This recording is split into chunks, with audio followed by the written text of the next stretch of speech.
Bezrat Hashem, on va parler aujourd'hui, comme on l'a dit, à la chôte de Yom Kippourim, le jour de Kippour. En vérité, c'est une de fait que les halachot sont très nombreuses. On va essayer de faire ça le plus court possible et le plus clair possible qu'on peut, Bezrat Hashem. Tout d'abord, c'est quoi le sens de la fête de Kippour? Alors en français, ils appellent ça le jour du grand pardon. Pourquoi c'est le jour du grand pardon? Alors voilà, mon cher Rabbeinu, quand il descend, après le 40 jours qu'il a fait sur le mont Sinaï, il descend pour nous donner les tables de la loi. Malheureusement, il a vu que dans le camp, en bas, il y avait le veau d'or qui a été fait par le Erev Rav. Il y avait certains juifs qui malheureusement étaient entraînés par cette faute. Alors il a cassé les tables de la loi. Il a puni tous ceux qui ont dû être punis. Et le lendemain, il remonte à Har Sinaï pour 40 jours encore. Akadosh Baruch Hu ne l'accorde pas le pardon. Il dit, je ne pardonne pas. Moshe redescend et il dit au peuple, vous allez vous préparer. Maintenant, je vais remonter une troisième fois. Et il remonte une troisième fois le premier jour de Elul, le mois de Elul. Il va redescendre 40 jours plus tard, qui nous donne la date de 10 Tishrei, qui est le jour de Kippour. Et là, ce jour-là, après une troisième fois qu'il est monté pour 40 jours consécutifs, Akadosh Baruch Hu lui dit, Salachti kitvarecha, je te pardonne comme tu me l'as demandé. Depuis ce jour-là, le 10 Tishrei a été fixé comme le jour du grand pardon, qui veut dire que le grand pardon d'Akadosh Baruch Hu, il a été accordé au peuple d'Israël pour cette grave faute de veau d'or.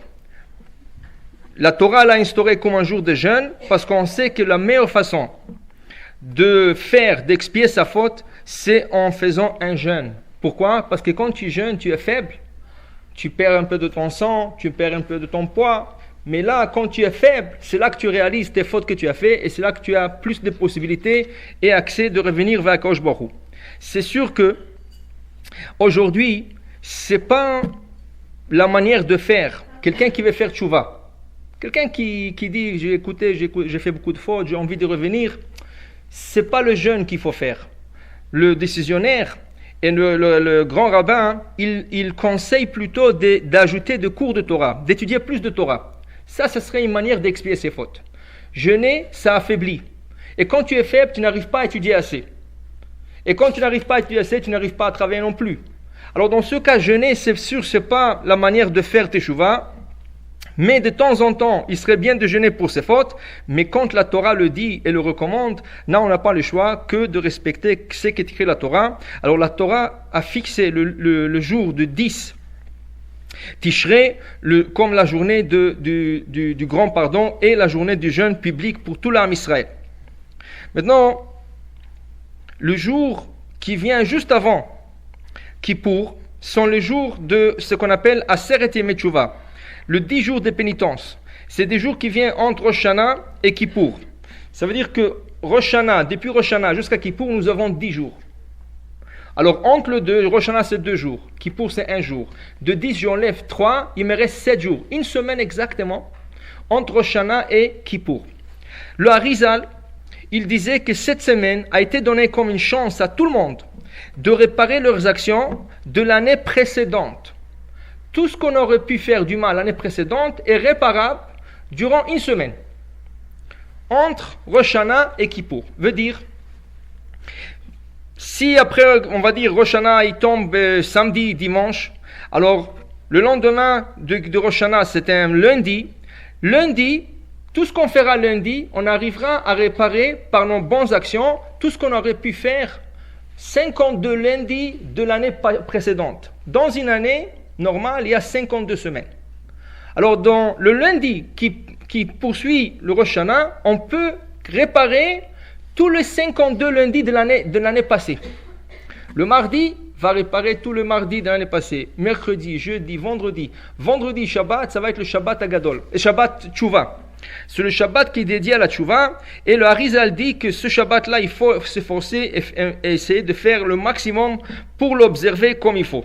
Le Shulchan Aruch, il a des autres recommandations.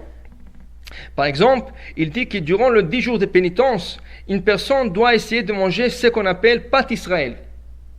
Un pain cuit par un juif, ou au moins que le four a été alimenté par un juif. Ça veut dire qu'un mashgiach, il a ouvert le four, et même si le gars il a rentré le pain ou le gâteau dans le four, c'est aussi encore pas d'Israël.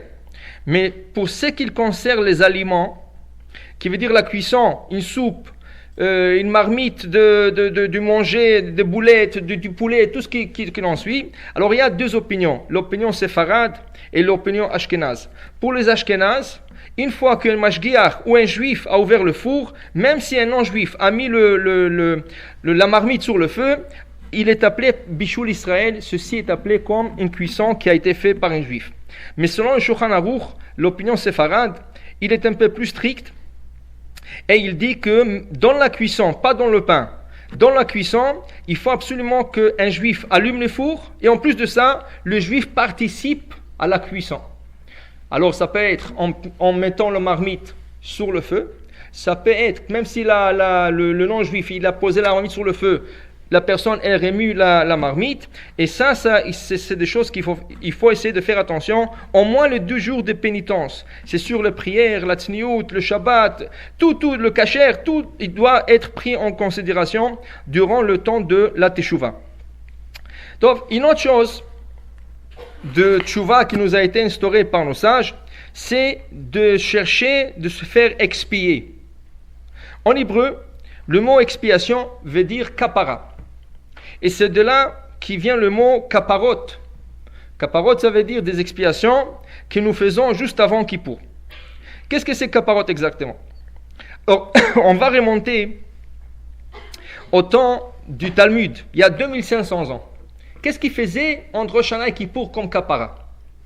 Rashi, dans le traité Shabbat 81b, Rashi nous dit, voilà qu'est-ce qu'ils faisaient les Juifs juste avant Kippour. 15 jours ou 21 jours avant Kippour, il y a beaucoup qui ont pris des pots et ils les ont remplis avec de la terre. Et ils ont planté des fèves. Comme à l'école, les petits enfants, ils prennent de coton, ils mettent de fèves et ça pousse. Et une fois que les fèves ont poussé, la veille de Kippour, les gens qui ont planté ces fèves-là prenaient chacun le pot qui lui appartient et ils faisaient passer autour de la tête. Et ils disaient, celui-là contre celui-là.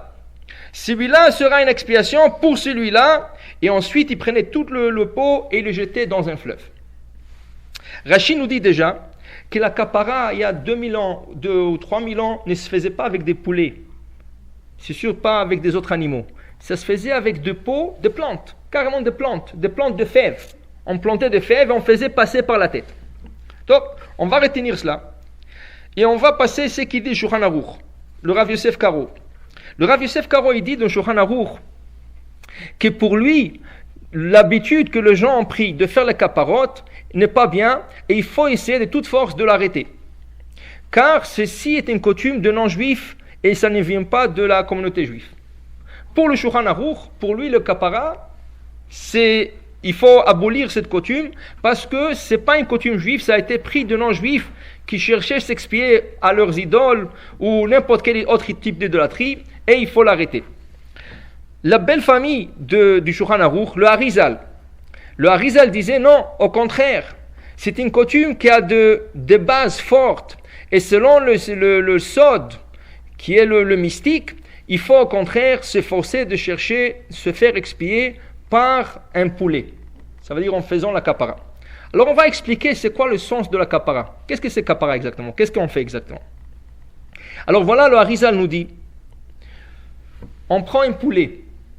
Et le poulet, la kapara qu'on va faire avec le poulet, ça va être un type de 4 peines capitales qui se faisait quand il y avait le Sanhédrin, la grande Sanhédrin, il y avait le Beth Amikdash, il y avait le 4 peines capitales pour celui qui transgressait la loi. Ça veut dire qu'il y avait certaines mesures de punition pour celui qui transgressait vraiment des choses qu'il ne fallait pas faire. Alors voilà, le poulet, il est en train d'expier la personne qui le prend avec ce qu'on va faire, le processus qu'on va faire sur le poulet, ceci expie la personne qui est en train de le faire. Veut dire, si chas v'shalom, une personne a fait une faute, qu'à cause de cette faute, il mérite d'être lapidé.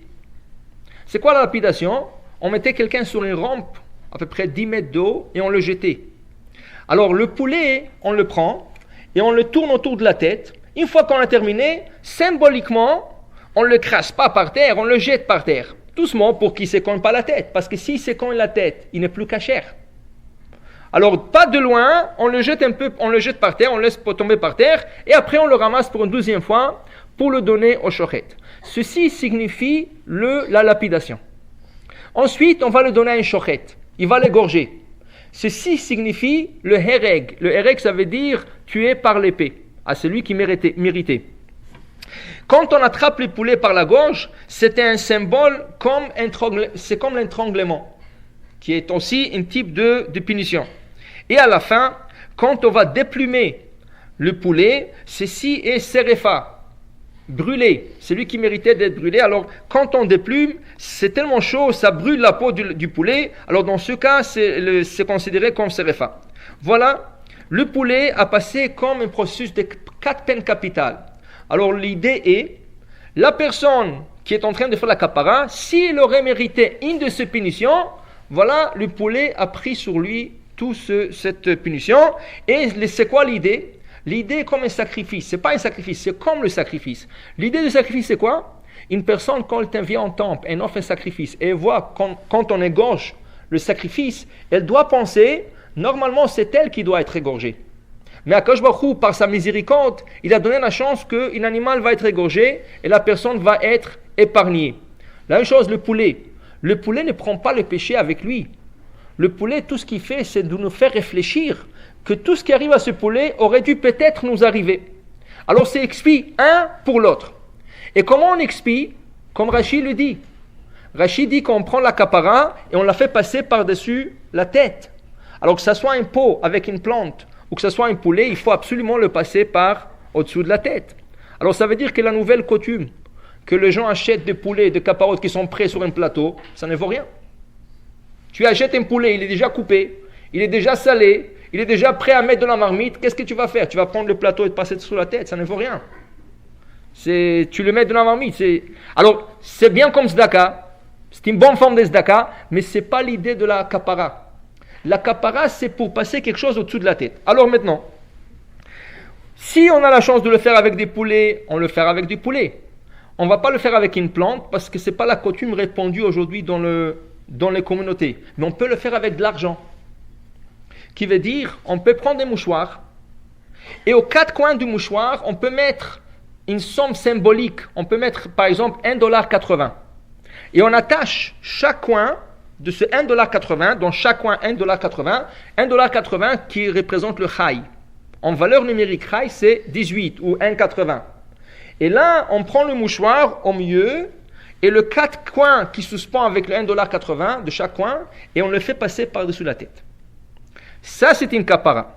Alors, on peut peut-être acheter le poulet sur le plateau, mais il faut absolument faire passer l'argent sur la tête avec l'argent pour faire cette kapara. Ceux qui le font avec l'argent et ils ne vont pas acheter le poulet, ça veut dire qu'ils ne vont pas acheter le poulet prêt. Alors, dans ce cas, on doit donner, l'idée c'est de donner la tzedaka. L'idée c'est de donner la charité. Combien? Alors, combien ça aurait coûté un poulet? Un poulet, normalement, c'est $13, $14, $15, dépendamment. Chaque année, ça fluctue. Chaque année, c'est différent. Alors, tu donnes la valeur d'un poulet à la tzedaka. Alors, tu n'as pas fait avec un poulet, mais c'est l'argent qui compte qui va aller à la tzedaka. De là, vous allez comprendre. Le poulet, il n'est pas plein de péchés. Les gens pensent, une fois qu'ils ont fait le kapara avec le poulet se remplit avec leurs péchés. Et là, il ne veut pas le toucher, il ne veut pas le manger. C'est ça? Mais il le donne à quelqu'un d'autre manger. Alors, pourquoi? Quelqu'un d'autre peut manger vos péchés, vous ne pouvez pas? Ce n'est pas du tout l'idée. L'idée est que je dois voir qu'est-ce qui se passe avec ce poulet et peut-être c'est la personne qui aurait dû subir la même punition et c'est fini. Une fois que tu as fait tchouva, tu prends ce poulet, tu peux le manger toi-même si tu veux, mais tu dois donner la valeur à la tzedaka. Ou si tu n'es pas confortable avec, tu prends le poulet et tu le donnes dans une yeshiva, que les élèves de la yeshiva vont manger. Tu le donnes aux pauvres, les familles pauvres, qui peuvent le cuire. Alors, l'idée, c'est de donner le poulet comme tzedaka. Alors, ceux qui achètent le poulet, s'ils achètent d'un organisme de tzedaka, par exemple une yeshiva qui le vend à quelqu'un, c'est bon. Alors, ils ont fait leur tzedaka. La seule chose qui leur reste à faire, c'est de faire passer l'argent par-dessus la tête. Mais s'ils ont acheté ça d'un individu qui n'est pas un organisme de tzedaka, alors dans ce cas, il faut chercher à faire aussi la tzedaka avec son argent. Ça, c'est pour le kaparot. Une autre chose, le Shulchan Aruch recommande d'aller la veille de Kippour au cimetière. La raison pour cela, comme il a expliqué pour le jour de veille de Rosh Hashanah, veille de fête, les gens vont au cimetière. Quand tu vas au cimetière et tu vois tous ces gens-là qui sont enterrés et tu connais quelques gens, tu vois, lui il est parti jeune, lui il est parti comme ça, lui il est parti comme ça et l'autre il est parti comme ça. Ça commence à réfléchir de teshuva. Tu commences à réfléchir, regarde, chacun il va terminer après 120 ans comme ça et tu sais, il faut que je commence à me corriger, mon chemin doit s'améliorer. Alors dans ce cas, aller au cimetière c'est pour faire teshuva. Comme on a déjà plusieurs fois parlé, c'est lui qui n'a pas besoin d'aller au cimetière, il n'y a pas une mitzvah d'aller au cimetière. C'est lui qui a quelqu'un à pèleriner et à aller voir, oui il peut aller voir, c'est toujours bien conseillé de le faire veille de fête. Mais, après le cimetière, nous avons la coutume de prendre le mikvé, ce jour-là spécialement, Erev Kippour. Veille de Kippour, c'était mitzvah d'aller au mikvé. Les femmes prendront une douche normale, c'est ça, et les hommes prendront le mikvé. Alors les hommes qui ont l'intention d'aller au mikvé, ils le feront qu'après aller au cimetière pour qu'ils puissent se purifier juste avant la fête.